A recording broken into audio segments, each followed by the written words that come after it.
Hello and welcome back to my YouTube channel. Today I have another speed paint, and this time it's another older piece again.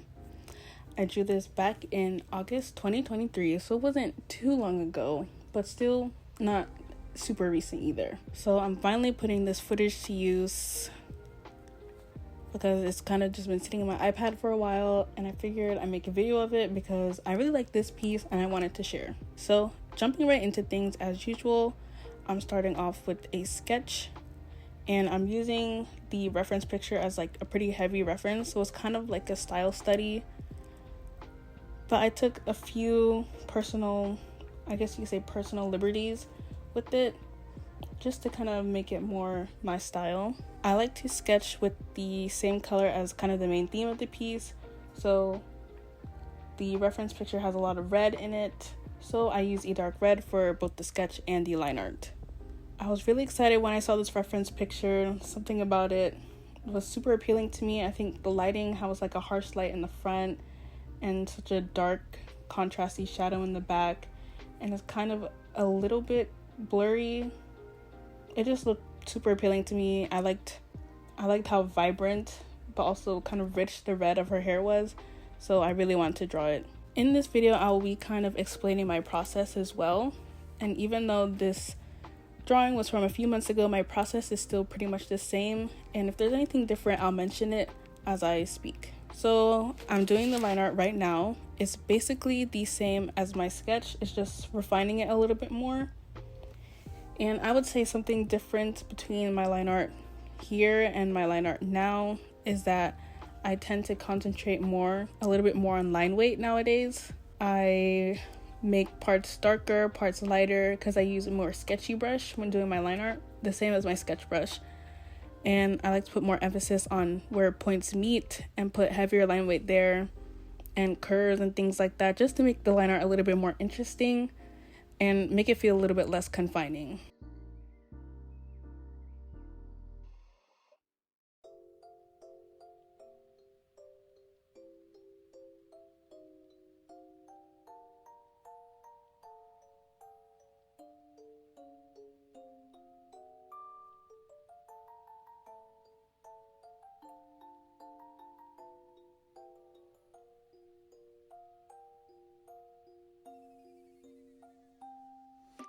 And where the hair covers her eyebrows, I usually do the eyebrows with line art. I kind of just erased it a little bit to kind of indicate that the eyebrows are there, but also not really show them as much. And I think it had the desired effect when you look at the final piece. So next I'm filling in the base colors. I usually use the midtones of the areas for filling in base colors. So I use a midtone of her skin color and a midtone for the hair color, and also for the top, but the top kind of, you will see as we go on in the video, the top kind of goes through a lot of phases, and I'm not really the most happy with how it turned out, but I still think it was okay.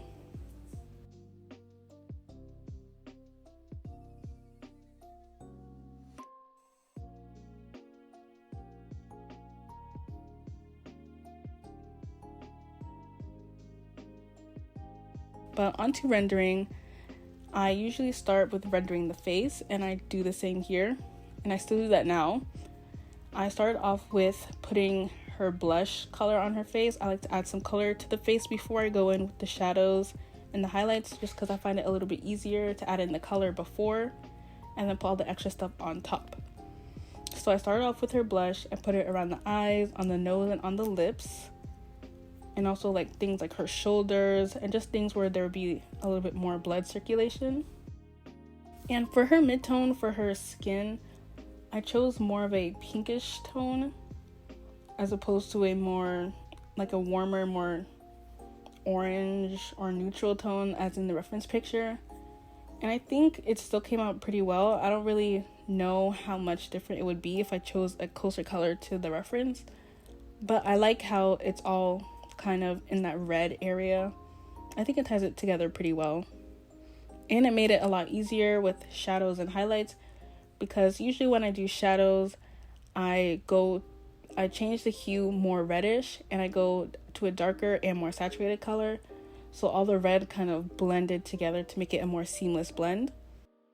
So I start off with a lighter shadow color, and I just put it in all the general areas where there might be shadows, like where the nose meets the eye, like the eye socket area, the edges of the eye, the sides of the face, any places that are in shadow, and just showing dimension like on the arms to show that it's round, and on the nose.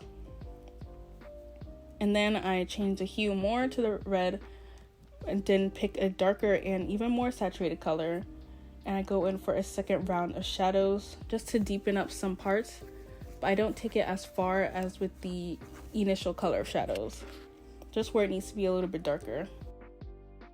And especially with this darker color, I try to implement more hard and soft shadows. I do this more now than I did back when I first did this piece, but that's kind of what I do. I implement it more to bring more interest and realism to the piece. So after the skin, I don't really do that much highlights. For highlights, I go more towards the yellow, and I go a lot brighter and less saturated. I just put highlights in the general area, but it's usually not my final highlights. I go even more later on, but I usually do that towards the end. And I just put that like on the side of the nose, the chin, the middle of the nose, things like that, where you would normally see highlight. So after I do the skin, I typically move on to the eyes, and I still do that now. Either the eyes or the lips, but here I did the eyes. I fill in the whites of the eye, I set the layer to alpha lock, and I put in the shadows for the eye, and then I go in and color the iris. And I'm still trying to figure out how I like to do my eyes. I really like how I did the eyes here. I wish I did that more nowadays. I feel like the way I do it now is a little too, not plain, but I wish they could have a little bit more life to them. So I like how I use add layers and more of that golden color to bring more glow to the eyes, and I think it really brings a lot of interest. So then I move on to the lips, and I really wanted to emulate how puffy her lips are. Like in the reference picture, they're a bit puffy, and I wanted to really emphasize that. So first I put in my base color for the lips, which is kind of the main color of her lipstick. And then I use shadows. I do shadows first for everything, basically. I always use shadows first. And then I use a lighter pinkish color to kind of add that puffiness. And you can see me zoom in and zoom out a lot on this because I was trying to see if it looks natural or if it looked weird. So I kept fiddling with it until I found one that I was happy with. Okay, so after the lips, I usually jump to the hair. And as usual, I'm starting with the shadows. And I guess for this section, since the shading of the hair took so long, I'll talk about the brushes that I used. So I mainly use 3 brushes when I'm making an artwork. And sometimes I use some other brushes to add like glitter or sparkles or things like that, but they're not really main. And they only come up sometimes, so I'm not really going to mention them. But anyways, my main brush for coloring is this sketchy brush that I made, and I use it for line art, color blocking, shadows, highlights, everything. Anything that involves putting down color, I'm using it. This is a brush that I made myself, and I made it a while ago because I was trying to make like a little brush pack, but I never finished it. But I really liked how it turned out, so it became one of my main brushes. I use it to sketch because I can have varying darkness and light, and it's not so opaque and harsh, so it feels a little bit more sketchy. And I gave it a little bit of a texture, so it kind of mimics a pencil, but also not really. And I also use this brush as an eraser because I remember reading or hearing somewhere that when doing line art, when erasing line art, you should use the same brush so it doesn't look as harsh of an erase. So it kind of looks like you just drew it that way instead of looking like you erased a part of it. So the reason I even bring up brushes is because I use a different brush when I'm doing the hair. As much as I love my main brush, it wasn't giving me the effect that I wanted when doing the hair. It kind of looked like I was trying to draw in like every single strand of hair, that kind of look, and I didn't want that. I wanted it to look more like hair, but also kind of like a ribbon, or like more clumped up, I guess you could say. So I started using the flat brush. I think it's in the painting section, but I modified it a little bit so it would lose opacity and taper a little bit at the ends. So I use it to apply the first shadow for the hair, and then I use a deeper color for the shadow in the more tighter and overlapping areas. Then I put some of the darker color into the lighter section and some of the lighter color into the darker sections to mimic real hair and not keep it so uniform. So on a new layer, I add in the highlights and with the lighter color, and I usually try to blend the edges of it so the highlights don't look as harsh. Speaking of blending, my blending brush is just the soft blend brush, and I use it in the smudge setting, and I have it on low opacity. So anyways, after the hair, I go back to the skin and I do a kind of final rendering. I fix any shadows that I may not have liked.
So then I move on to the shirt, and honestly I want to speed past this because I don't really like how the shirt turned out.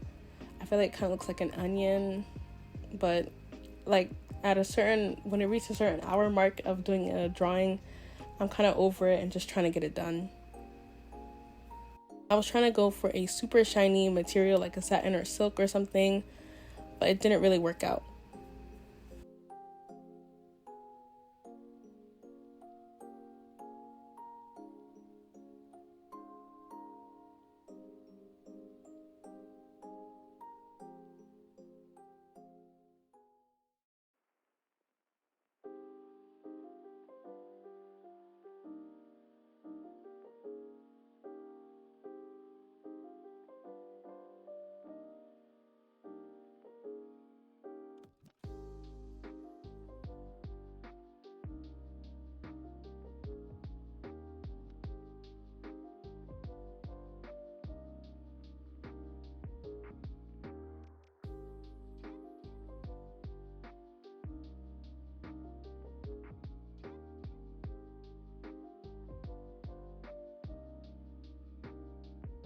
So I moved on and I added the bright highlights. I think they're called specular highlights, and I added only a little bit of these bright highlights to the hair, and I think I lowered the opacity later on because I don't like my hair highlights to be too harsh in my drawings.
And finally, I can add the makeup and the highlight, and I just use an airbrush to add in the makeup to kind of emulate like blending brushes or like makeup brushes.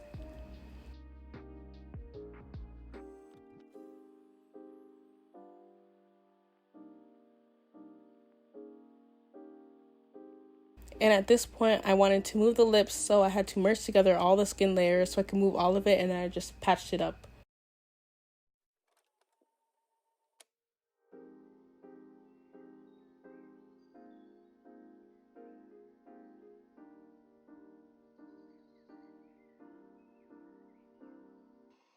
Now I'm adding some more highlights to the skin, and I took my own creative liberties with this, a little bit different from the reference picture, but I made the lips super shiny and glossy just because I like glossy lips in my drawings, and I tried to make her skin look a little bit dewy as opposed to matte. For the harsh shadows, I just selected the whole drawing and made a new layer and filled it with a dark color. Then I moved it over just so I can keep the correct shape of the shadow. This is the shadow for the background, by the way. And now I'm just going to add in some strands to the hair because it's unnatural for hair to be that uniform and that in line. There's always going to be some strands sticking out. And finally, I use my final effect, which is to duplicate the whole canvas and make it an overlay layer. And I also use a screen layer to add in some of that harsh lighting that was in the reference picture. And that's all. So this is how it turned out. I really like it. I like how red it is. I like how I did the lighting, how it looks a little bit blurry, a little bit dreamy, that kind of look. And I definitely want to reuse some of the techniques that I use for this in some of my newer artworks. So if you're interested, stay tuned. I hope you all enjoyed this video. Don't forget to like, comment, and subscribe. And wherever you are, I hope you're having a great day or night, and I'll see you all next time. Bye!